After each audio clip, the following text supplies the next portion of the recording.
JC, were you able to enjoy last season? I mean, you won 11 games, you won the Sugar Bowl, but you know the standard at Alabama.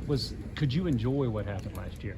I had mixed feelings about it at different times. Sometimes I took myself to appreciate the little things. It was my first season starting. I did really good.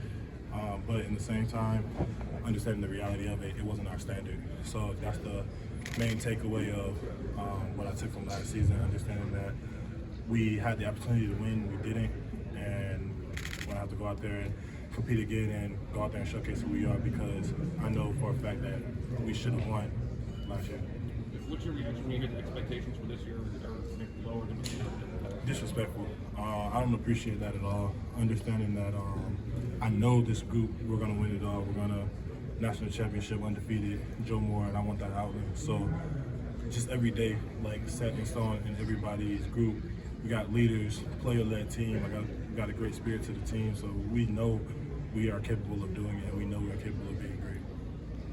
That's when you guys talk about internally? We don't necessarily talk about like what teams it might be, but we talk about what the goal is. Like I told somebody earlier, Deontay Lawson, there was a guy who wasn't able to do the abs, and he was basically telling him like, yo, like that's crap. Like you need to be here with us when we do our abs. Like, it was an optional workout, but we don't take all that optional stuff for granted. Like we all do it. So he was getting on him and leading his group, letting them know like, yo, like we're all in this year. Like we're not losing. So like when we got this stuff lined up, like do it.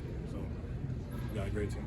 Does it feel like the fact that Bryce is now on, among others in the NFL, that because you don't maybe know exactly who the quarterback is, that some of the disrespect may be coming from that direction?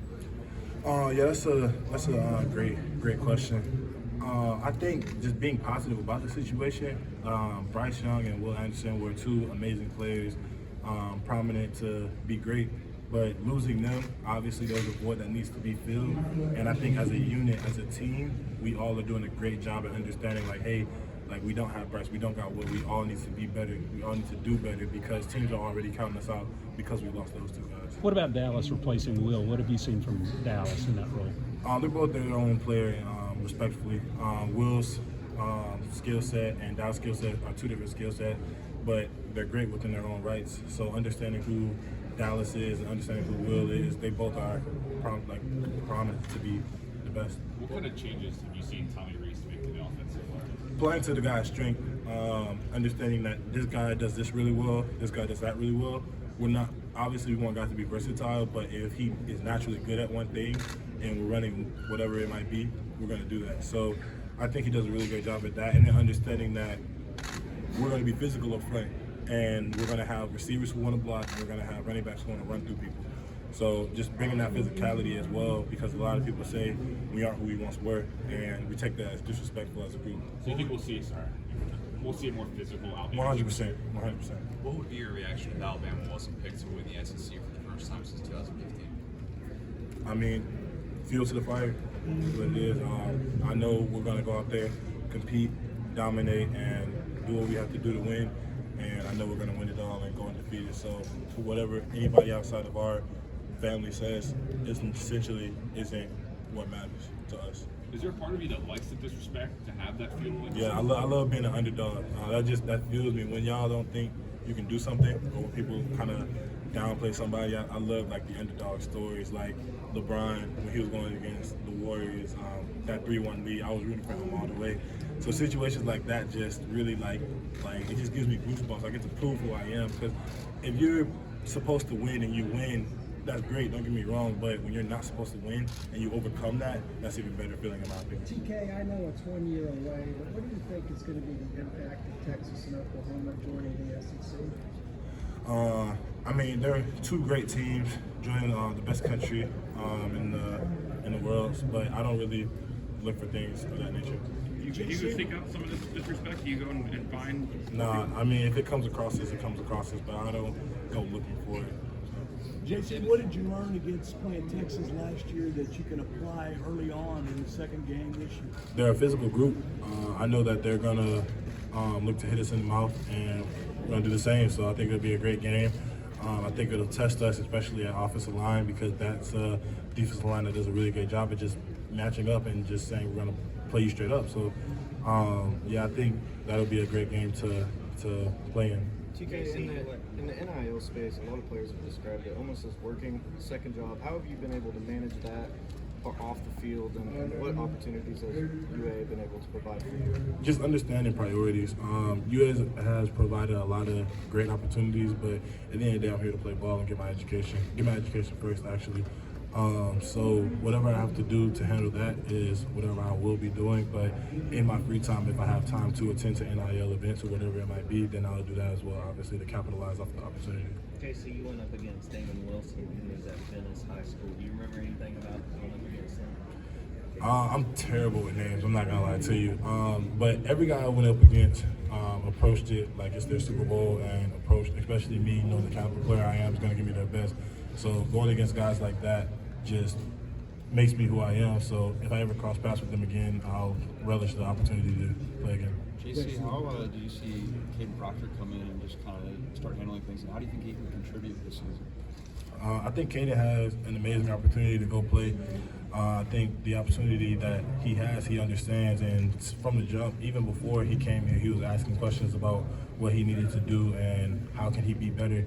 So, yeah, I think he's matured, very athletic, 6'8", can move really well, can bend really well, and he understands what he wants to do to be the best version of himself. What's it like to be in Alabama when 11 wins isn't enough? You haven't been to the playoff in a couple of years. That's the standard. National championship, winning the national championship is the standard. So when we don't, in any other aspect, it's like when you don't accomplish the goal that you set out to accomplish. And how does the offensive line get enough reps with the quarterbacks in a battle that may last into the season? Coach Saban's done that before. Yeah, I mean, obviously practice time is limited, but understanding that doesn't mean that we can't just text each other, hey guys, let's go to the field and do this, or hey guys, let's watch film from this game, or whatever it might be. So we've all, on countless occasions, just kicked it with each other and watched film and went over things that we needed to do to be better and make the right calls. JC, you've gone up against guys like Earl Perkins and other incredible defensive players in the SEC. Dallas says he's the best defensive player in the SEC. What do you say about, what makes him better than anybody else you've gone up against? Dallas has the size, athletic ability, and on top of which he has the repertoire of moves in his bag that he can do at any given moment. I know we've seen a play.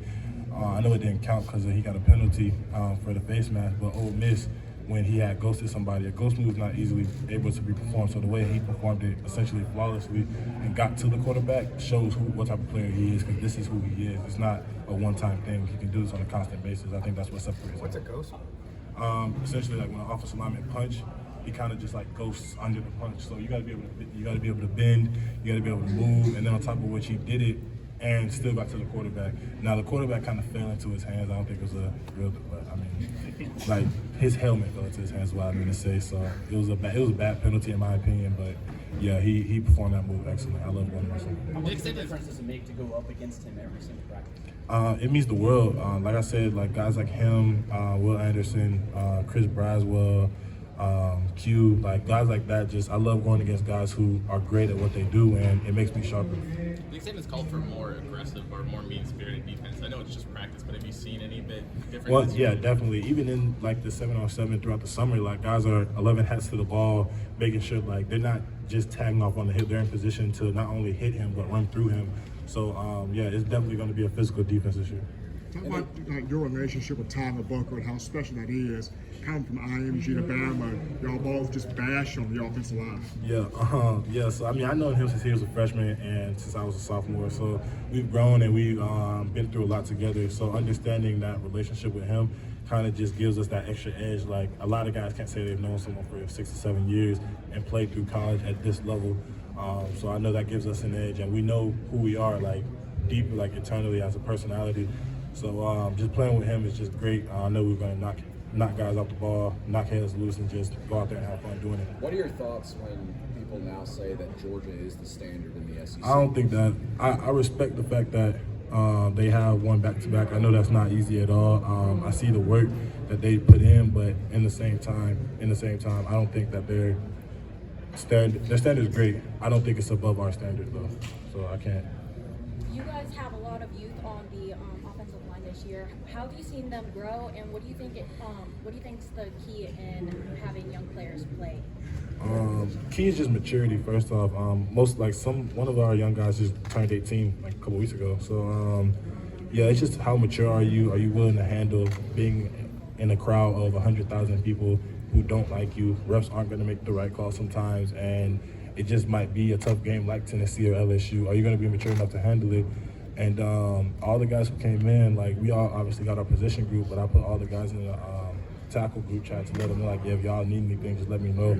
I'll be there for y'all, like, good or bad or indifferent. So just understanding that aspect of it and where they are now when they got to campus, how they made significant improvements, and they're going to continue to do that is what pushes a young guy to play early. JC, sort of following up on Brandon's question, what's it like at Alabama to win 11 and that's not nearly enough? It's not the standard. So whether we win 5, 7, 11, if we don't win the national championship, it's not the standard.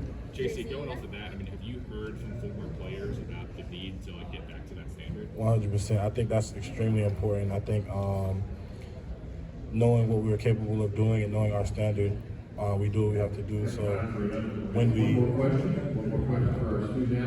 we go out there to perform, I think that's extremely important that we keep that in mind, that is our standard. JT, kind of an offbeat question. What are your thoughts on the college football video game returning? I'm not really focused on that right now, yeah. You guys are playing Kentucky for the first time since 2020. What are you looking forward to most in playing a team that's kind of creating some buzz in the SEC? I mean, obviously I'm excited for every single game. The most important game of the year, in my opinion, is Middle Tennessee. That's the first game. But just every single game I'll play it like it's my last game. JC, what was your relationship with Tanner Bowles like the last couple of years, and what's Kentucky getting with him on and off the field? I think they're getting a great player. Tanner's extremely strong. He's athletic.